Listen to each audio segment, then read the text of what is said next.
अस्सलामुअलैकुम व्यूअर्स, कैसे हैं आप सब लोग। उम्मीद करती हूँ कि ठीक होंगे, खैरियत से होंगे। मेरी दुआ है कि अल्लाह ताला आप सबको खैरियत से ठीक रखे और खुश व आबाद रखे। आप सबको मेरी तरफ से रमज़ानुल मुबारक का 20वां रोज़ा बहुत बहुत मुबारक हो। अल्लाह ताला से दुआ है कि अल्लाह ताला हमारे रोज़े और इबादत को कबूल करे और इस रमज़ानुल मुबारक के सदक़े हमारे गुनाहों को माफ़ करे। आज मैं आप लोगों के लिए एक बहुत ही इंटरेस्टिंग वीडियो लेकर आई हूँ। आज सुबह होते ही हम लोग सर्च ऑपरेशन के लिए निकले।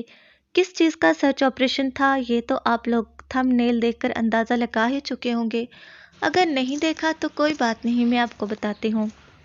कश्मीर में जब भी मार्च और अप्रैल के सीज़न में बारिशें होती हैं तो बच्चे और बड़े सुबह सवेरे जंगलों में मशरूम्स ढूंढने निकल पड़ते हैं और ये काम बच्चों का फेवरेट होता है।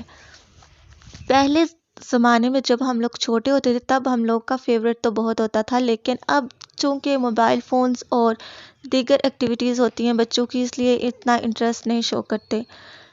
जब हम लोग छोटे होते थे तो कंपटीशन होता था कि कौन ज़्यादा कलेक्ट करता है, और ये कोई आम मशरूम्स नहीं हैं बल्कि ये दुनिया के महंगे तरीन मशरूम्स में से एक हैं और ये सिर्फ कुदरती तौर पर ही पाए जाते हैं और ये जंगलों में और पानी वाली जगहों पे पाए जाते हैं और मोस्टली ये चट्टानों के या बड़े बड़े पत्थरों के साइड्स पे या दरख्तों के जहाँ पे पत्ते वगैरह बहुत ज़्यादा हों वहाँ पे, क्योंकि ये ऐसी जगह पे होते हैं जहाँ पे ये छुप के रह सकें, ये सामने नहीं होते ज़्यादा।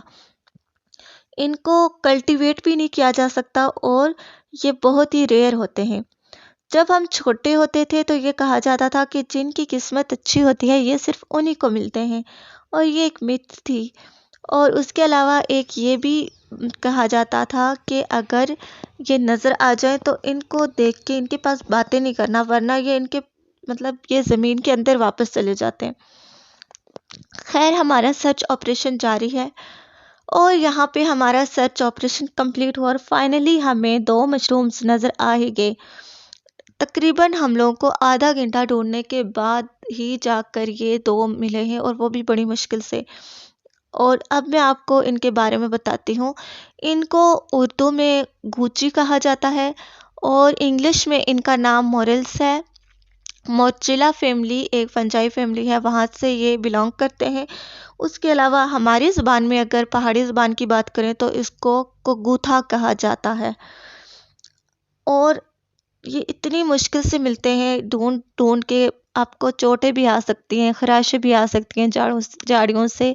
उसके बाद ही जाके मिलते हैं, बड़ी मेहनत के बाद मिलते हैं, इसलिए ये इतने एक्सपेंसिव हैं। लेकिन इनके एक्सपेंसिव होने की और भी बहुत सारी रीज़न्स हैं। इनमें से मेन रीज़न इनके हेल्थ बेनिफिट्स हैं। इनके बेशुमार फ़ायदे हैं हमारी हेल्थ के लिए। उनमें से कुछ फ़ायदे मैं आपको बताती हूँ। सबसे पहले तो ये रिच सोर्स होते हैं विटामिन्स का। कौन कौन सी विटामिन्स? विटामिन ए, बी, सी और डी इनमें मौजूद होता है। इसके अलावा ये रिच सोर्स होते हैं आयरन का। उसके अलावा इनमें एलिमेंट्स होते हैं जैसे फास्फोरस, कॉपर, सेलेनियम होता है। इसके अलावा इनमें एंटीऑक्सीडेंट्स बहुत मौजूद होते हैं जो कि हमारी बॉडी को मुख्तलिफ बीमारियों से बचाने में हेल्पफुल होते हैं, जैसे कि दिल की बीमारियां, कोलेस्ट्रॉल, शुगर, और ये एंटी कैंसर भी काम करते हैं, यानी कि कैंसर से बचाते भी हैं। उसके अलावा इनमें काफ़ी मिकदार में चूँकि विटामिन डी होता है तो ये हमारी हड्डियों और जोड़ों के दर्दों के लिए भी मुफीद होते हैं और हमारी हड्डियों को मजबूत बनाते हैं, क्योंकि विटामिन डी जो होता है वो हमारी जो खुराक होता है उससे कैल्शियम की अब्जॉर्प्शन कराता है। इसके अलावा इनमें एक अच्छी खासी मिकदार में फ़ाइबर होता है जो कि हमारे डाइजेस्टिव सिस्टम को हेल्दी रखता है। अगर आप फ़ाइबर रिच डाइट लेते हैं तो आपको कॉन्स्टिपेशन नहीं होती, और कॉन्स्टिपेशन नहीं होती तो आपका डाइजेस्टिव सिस्टम हेल्दी रहता है और आपको स्टोमक के मसाइल भी नहीं होते। उसके अलावा ये हमारे इम्यून सिस्टम के लिए बहुत अच्छे हैं, यानी कि ये हमारी इम्यूनिटी को बूस्ट करते हैं। अगर हमारी इम्यूनिटी पावर स्ट्रांग होगी तो हम इन्फेक्शन से अच्छी तरह लड़ सकते हैं और हमारे ऊपर इन्फेक्शंस का इतने जल्दी असर नहीं होता। इतने ज़्यादा बेनिफिट्स की वजह से इनको तकरीबन 30,000 से लेकर 40,000 पर किलोग्राम के हिसाब से फ़रोख्त किया जाता है मार्केट में।